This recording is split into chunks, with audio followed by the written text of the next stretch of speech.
Hello and welcome to Between the Hashes, our weekly college football prediction show. I'm your host, Matt Keim, coming to you from Los Angeles, California.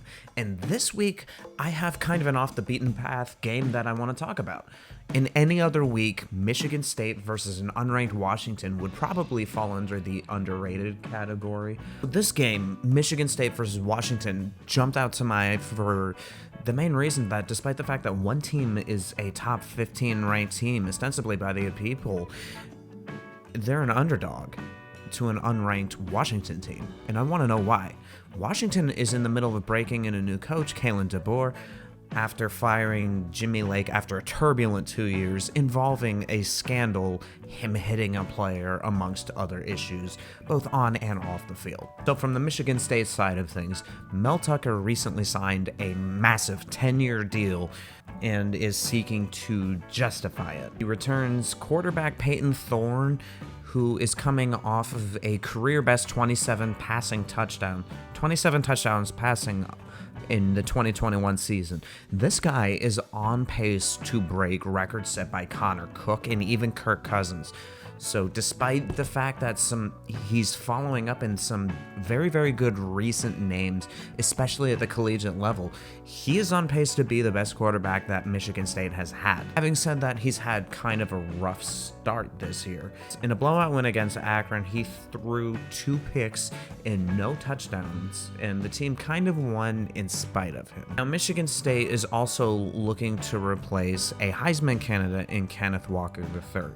So far, their offensive numbers have done well enough, but can they keep it going? Now, from the Washington side of things, this is where this game gets interesting to me. Again, on paper, you wouldn't think a team that of Washington stature should be a favorite against Michigan State, but there's a couple of things going against Michigan State here.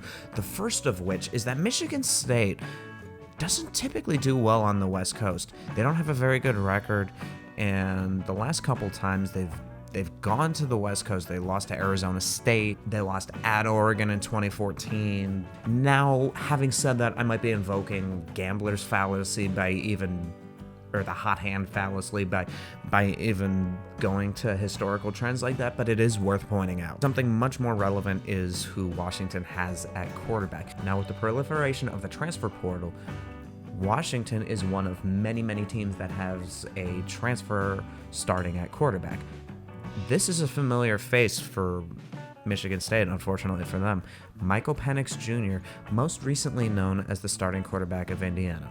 He was their starting quarterback in 2019, 2020, and 2021, and he has played Michigan State twice. In those 2 games, he has a 1-1 record, is 58 for 70 with 606 yards, 5 touchdowns, and 3 picks. And the one loss was a 9-point loss, and the win was a 24-point win. Another significant stat about Michael Penix versus Michigan State is in the loss, which was a 40-31 decision in favor of Michigan State in 2019. Michael Penix Jr. threw for 20 straight completions, which is too short of a Big Ten record. Point being is that this guy has faced this coaching staff and this program multiple times, and so he's familiar, but he's not the only familiar face here. Kalen DeBoer, who was most recently known as Fresno State's head coach for a few years, was actually Indiana's offensive coordinator back for the 2019 game, so that is partially why Penix even went to Seattle to play for Washington. Penix has thrown for almost 650 yards so far this year. He's on a really, really hot start. Now, part of the difficulty in picking this game is that neither of these teams have played anybody up to this point. They both have decent offensive numbers and really good defensive numbers, but listen to the teams that they've played so far. Kent State, Portland State, Western Michigan, Akron, not one of those games was within 2 scores. Neither of these teams has been tested. If Penix can return to his 2019 or 2020 forms, and so far it looks like he has, I actually kind of lean Washington in this game, believe it or not.